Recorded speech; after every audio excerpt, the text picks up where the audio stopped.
Praise the Lord, ஹல்லேலூயா. பிரியமானவர்களே, இன்று 1 கொரிந்தியர் 13ஆம் அதிகாரத்தில் 4வது இறைவசனத்தை பார்க்கிறோம்.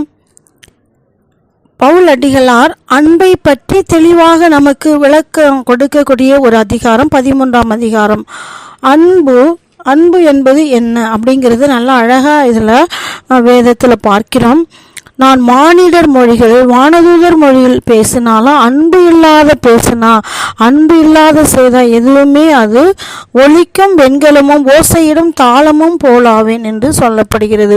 இறைவாக்குரைக்கிற ஆற்றல் இருந்தாலும், மறைபொருள்கள் அனைத்தையும் அறிந்தவனாய் இருந்தாலும், அறிவெல்லாம் நான் பெற்றிருந்தாலும், மலையை இடம்பெயர செய்யும் அளவுக்கு நிறைந்த நம்பிக்கை இருந்தாலும் கூட அன்பு எனக்கு இல்லையேல், அன்பு என்னிடம் இல்லையேல் நான் ஒன்றுமே இல்லைன்னு சொல்கிறாங்க பவுலடிகளார்.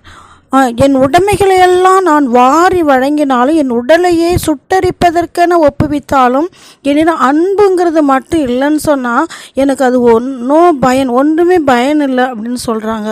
அப்போ இதில் பார்த்தா பவுலடிகளார் சொன்னது போல் இயேசு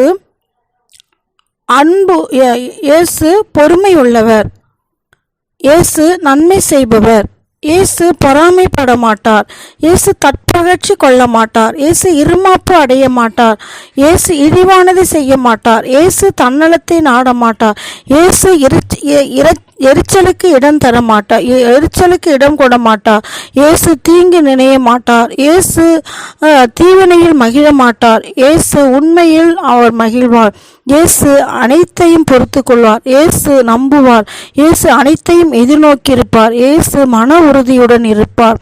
இப்படி ஆண்டவர் இயேசு கிறிஸ்து 1 கொரிந்தியர் 13 சொல்லப்பட்டபடி அன்பு உருவான ஆண்டவர்.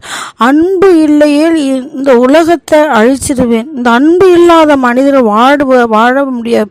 ஒரு பாலைவனத்தில் எப்படி தண்ணி இல்லாத வாழ முடியும், அதே போல் ஒரு மனிதன் அன்பு இல்லாமல் உலகத்தில் குடும்ப வாழ்க்கையில், துறவற வாழ்க்கையில், எந்த வாழ்க்கையானாலும் சரி அன்பு இல்லாமல் எதுவுமே செய்ய முடியாது என்பது தான் சொல்லப்படுகிறது. எனவே இந்த அன்பை நம்ம எப்படி பொறுமை இருக்குதா, பரிவு இருக்குதா, நம்பிக்கை இருக்கிறதா, நன்மை இருக்கிறதா, அனைத்தையும் பொறுத்து கொள்கிறோமா, அனைத்தையும் நம்புகிறோமா, அனைத்தையும் எதிர்நோக்கி இருக்கிறோமா அப்படிங்கிறத நம்முடைய வாழ்க்கையில் நம் மதிப்பெண்ணிட்டு பார்ப்போம். இந்த 1 கொரிந்தியர் 1-7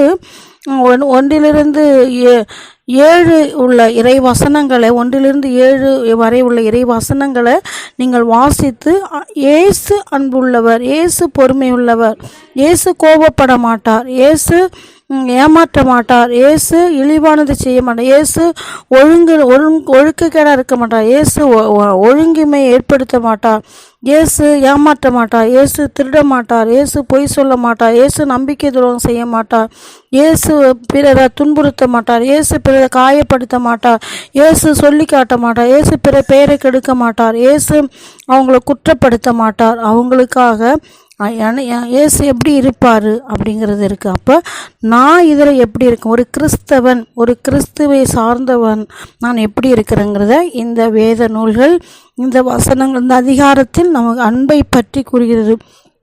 இயேசு அன்பு இல்லாமல் ஒன்றுமே இல்லைங்கிறது.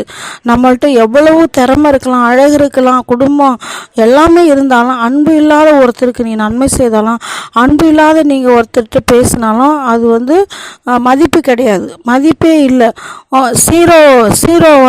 ஜீரோ பக்கத்தில் அது ஜீரோவாக தான் இருக்கும். அது 1 போட்டால் தான் அந்த ஜீரோ கூட ஒரு 10 ஜீரோ, 5 ஜீரோ, 3 ஜீரோ, 4 ஜீரோ போட்டால் ஒரு மதிப்பை குறிக்குது. 1000, 10,000, 20,000, 1 கோடி, 2 லட்சம், 3 லட்சம் அப்படின்னு ஒரு மதிப்பு கொடுக்குது.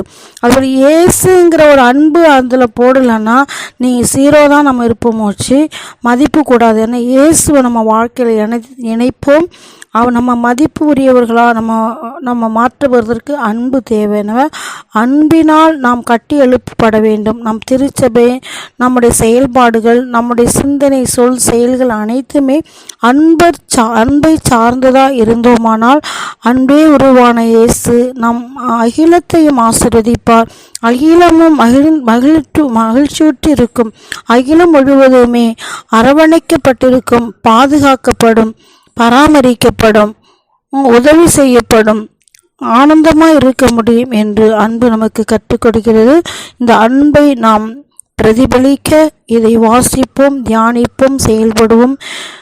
உலகிற்கு ஒளியாய், அன்பாய், வழியாய், வாழ்வாய் கிறிஸ்து வாழ்ந்தது போல நாமும் அன்பினால் உந்தப்பட்டு வாழ்ந்து பிறரையும் வாழ வைக்கும் கிறிஸ்துவின் சீடர்களாக உருவெடுக்க அன்பை உருவான இயேசுவினுடைய அருள் நம் அனைவரோடும் இருக்க ஜெபிக்கின்றோம். உங்களை இறைவன் ஆசீர்வதிப்பாராக. இயேசுவே, இதோ இந்த ஜெப வேளையிலே ஒப்புக்கொடுக்கிறப்பா. இதை கேட்கிற உள்ளங்களுடைய இருதயங்களை தேவன் தொடும்படியாக ஜெபிக்கிறாப்பா. ஒவ்வொரு குடும்பங்களிலும் பலவிதமான துன்ப, துயர, வேதனைகள் நாடுகளிலும், வீடுகளிலும், திருச்சபைகளிலும், தெருக்களிலும், கிராமங்களிலும் கேள்விப்படுகிறோம், பார்க்கிறோம். செய்தித்தாள்களில் தகப்பன் எல்லா இடர்பாடுகளையும் எல்லா துன்ப துயரங்களையும் ஒப்புக்கொடுக்கிறோம். கிறிஸ்துவினுடைய அன்பு எங்கள் அனைவர் மீதும் பற்றி எரியட்டும் அப்பா. எல்லா அக்கினி சுவர் விழட்டும் ஆண்டவரே. எல்லாம் சுட்டரிக்கப்படக்கூடிய, நெருப்பாக உந்தப்படக்கூடிய, வளரப்படக்கூடிய அப்பா ஒரு அக்கினியின் மயமாக நாங்கள் உருவெடுக்க, வாழ, வளர எங்களை ஆசீர்வதிக்கும்படியாக இயேசுவின் இனிய நாமத்தில் கெஞ்சி மன்றாடுகின்றோம். ஆமீன். Praise the Lord.